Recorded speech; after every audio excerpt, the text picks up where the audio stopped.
यह कहानी है दो गरीब किसानों की जो अपने अपने परिवार के साथ रहते थे और दिन रात मेहनत करके अपनी छोटी छोटी जमीनों पर खेती किया करते थे ताकि वह अपना और अपने परिवार वालों का पेट भर सकें। तो एक दिन उन दोनों किसानों की एक साथ मौत हो जाती है। जब मरने के बाद वे दोनों ऊपर जाते हैं तो ऊपर वाला उनसे कहता है, बताओ तुम्हारी पिछली जिंदगी में क्या कमी रह गई थी ताकि तुम्हारी अगली जिंदगी में मैं उसे पूरा कर सकूं।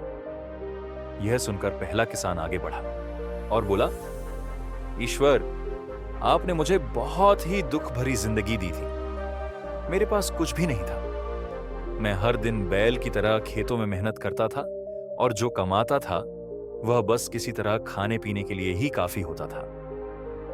मैंने अपनी जिंदगी में कभी अच्छे कपड़े नहीं पहने और न ही दूसरों की तरह जिंदगी का मजा लिया था। मेरे हाथ हमेशा खाली ही रहे थे।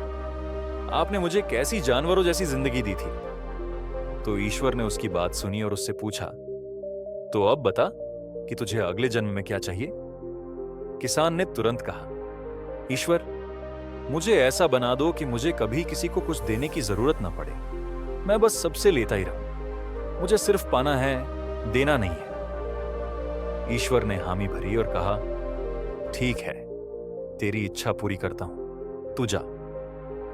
इसके बाद ईश्वर ने दूसरे किसान की तरफ देखा और उससे पूछा, तुम्हारी जिंदगी में क्या कमी रह गई थी, बताओ।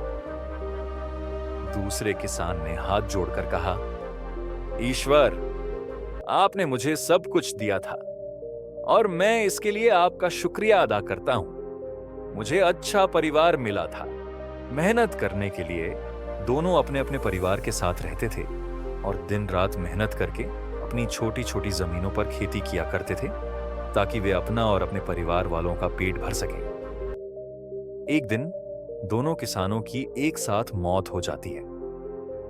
जब वे मरने के बाद ऊपर जाते हैं तो ईश्वर उनसे कहते हैं, बताओ तुम्हारी पिछली जिंदगी में क्या कमी रह गई थी ताकि मैं अगली जिंदगी में उसे पूरा कर सकूं। पहला किसान आगे बढ़ा और बोला, ईश्वर, आपने मुझे बहुत दुख भरी जिंदगी दी थी। मेरे पास कुछ भी नहीं था। मैं हर दिन बैल की तरह खेतों में मेहनत करता था और जो कमाता था वह बस किसी तरह खाने पीने के लिए ही काफी होता था। मैंने कभी अच्छे कपड़े नहीं पहने, न ही दूसरों की तरह जिंदगी का मजा लिया। मेरे हाथ हमेशा खाली ही रहे। आपने मुझे जानवरों जैसी जिंदगी दी थी। ईश्वर ने उसकी बात सुनी और पूछा, तो अब बता, अगले जन्म में तुझे क्या चाहिए।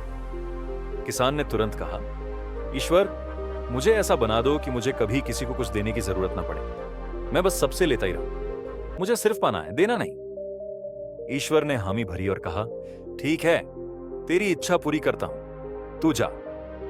अब ईश्वर ने दूसरे किसान की तरफ देखा और पूछा, तुम्हारी जिंदगी में क्या कमी रह गई थी, बताओ। दूसरे किसान ने हाथ जोड़कर कहा, ईश्वर, आपने मुझे सब कुछ दिया था और इसके लिए मैं आपका बहुत शुक्रगुजार हूं। मुझे अच्छी जमीन मिली थी और मैं जो भी कमाता था उससे मेरे घर वालों का पेट भर जाता था। आपकी हर चीज के लिए मैं आभारी हूं। लेकिन एक बात हमेशा मेरे दिल में छुपी रही। कई बार भूखे प्यासे लोग मेरे दरवाजे पर आते थे। मैं उन्हें पानी तो दे पाता था लेकिन खाने के लिए कुछ नहीं दे पाता था। वे लोग भूखे ही लौट जाया करते थे और यह अफसोस आज भी मेरे दिल में है। तो ईश्वर ने प्यार से मुस्कुराते हुए पूछा, तो अगले जन्म किंग को तुम्हें क्या चाहिए, बताओ। उस किसान ने कहा, ईश्वर, मुझे इतना काबिल बनाइए कि मेरे दरवाजे से कोई भी भूखा या प्यासा इंसान खाली हाथ वापस ना जाए। मैं सबको दे सकूं, सबकी मदद कर सकूं। ईश्वर ने हामी भरी और कहा, ठीक है, तेरी इच्छा पूरी करता हूं, अब जा। अब अगले जन्म में दोनों किसान उसी गांव में दोबारा जन्मे और साथ साथ बड़े हुए। लेकिन उनकी किस्मतें एक दूसरे से बिल्कुल अलग थीं।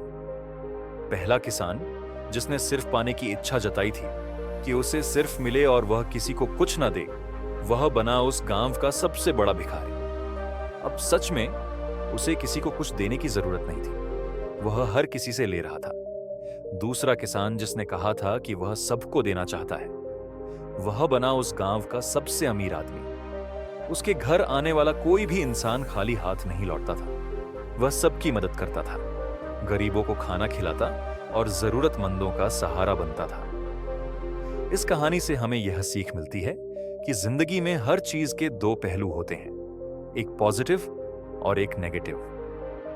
यह हम पर निर्भर करता है कि हम किस दिशा में देखते हैं। पहले किसान ने अपनी परेशानियों और कमियों पर ध्यान दिया, जबकि दूसरे ने अपने पास जो कुछ भी था उसकी कदर की और उसे दूसरों के साथ बांटने की इच्छा रखी। तो हमें यह समझना चाहिए कि हमारे देखने का जो नजरिया है वह बहुत मायने रखता है। अगर आपके ऊपर कोई बड़ी परेशानी भी आ जाए लेकिन आप उसे पॉजिटिव तरीके से देख रहे हो, तो आप उस समस्या को आसानी से सुलझाकर आगे बढ़ सकते हैं।